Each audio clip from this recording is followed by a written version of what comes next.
Bueno, un poco el nombre es un juego de palabras que enlaza diferentes identidades discas, identidades locas. Es como una Ujú, provocación que de ujú, alguna manera pretende dislocar o pensar las formas en que tenemos los movimientos activistas de hacer política, de cómo construimos nuestras agendas políticas y de cómo concebimos sobre todo lo que este proyecto de Dislocadas viene a intentar discutir, que es la agenda de los cuidados en Córdoba, discutir y construir con los movimientos feministas, ¿no? Cómo promover la inclusión y la participación de mujeres con discapacidad y usuarios de servicios de salud mental en general, pero en este contexto en particular, en un escenario en donde los retrocesos, como bien vos decías, son brutales, sobre todo en las condiciones materiales de vida, que de todas las mayorías, pero que se intensifica en ciertos sectores, que históricamente han sido relegados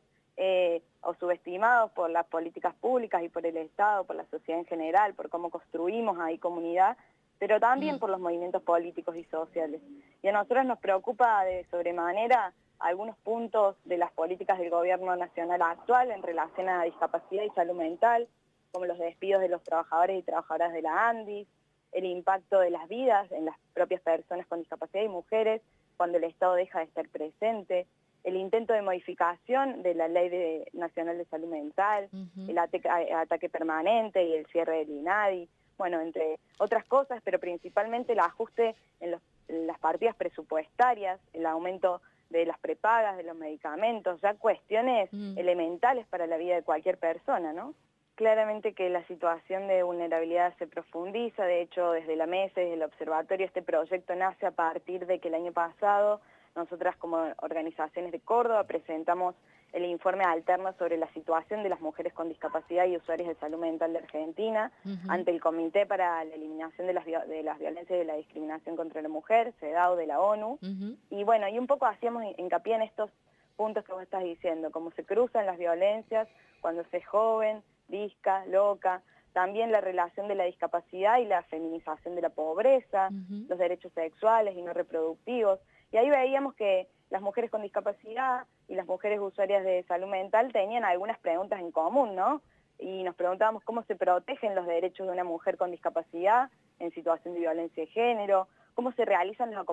acompañamientos accesibles, si el Estado está pensando esto, ¿no? Cómo ejercen, por ejemplo, la maternidad estas mujeres frente a todos los prejuicios y múltiples prejuicios sociales que no las consideran ni siquiera capaces de poder cuidar y de criar. mm, Y bueno, y también cuando la protección, digamos, las representaciones sociales sobre la protección y la seguridad se potencian en el caso de niños o mujeres con discapacidad y producen de alguna manera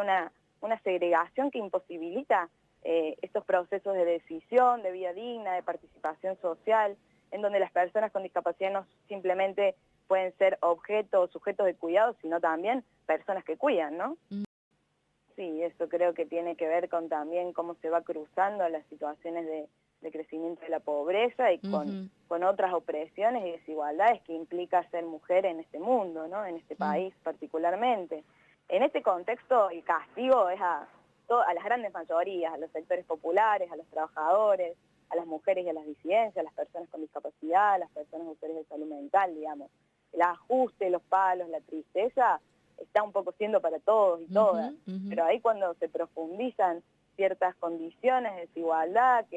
bueno, que siempre tienen que ver con cómo la posición en la estructura que ocupa una en el mundo, bueno, nosotros decimos hay que discutir entonces las condiciones de vida, cómo nos vamos a sostener en comunidad, cómo vamos a instar a los estados locales, provinciales y nacionales a acompañar los procesos, las decisiones y el trabajo comunitario que venimos haciendo las organizaciones. Y venimos desarrollando el monitoreo de la situación general de las personas con discapacidad y también de personas usuarias de salud mental. Y fuimos de alguna manera juntándonos, encontrándonos a partir de la profundización de esas experiencias de mujeres, disidencias, niñas, de las personas con discapacidad, para poder discutir estas preguntas que yo te decía hace un rato, para poder también discutir desde perspectivas de discapacidad cómo accesibilizamos las discusiones políticas, cómo pensamos los sistemas de apoyo, la vida interdependiente, digamos. De alguna manera en este contexto en donde se nos propone, yo recién les escuchaba, esta idea de autoridad hablando un poco sobre lo de Telam, y pensaba también, bueno, donde muchos dicen sálvese quien pueda, nosotras venimos a proponer que acá nos sostenemos en comunidad, que los cuidados son lo que hacen posible la vida y que lo que tenemos que hacer es pensar en cómo los vamos a redistribuir para que la carga esa no sea tan profunda en ciertas corporalidades y no en otras, digamos, ¿no? Entonces, tenemos esa apuesta, cómo vamos a incorporar las voces históricamente excluidas, de mujeres con discapacidad,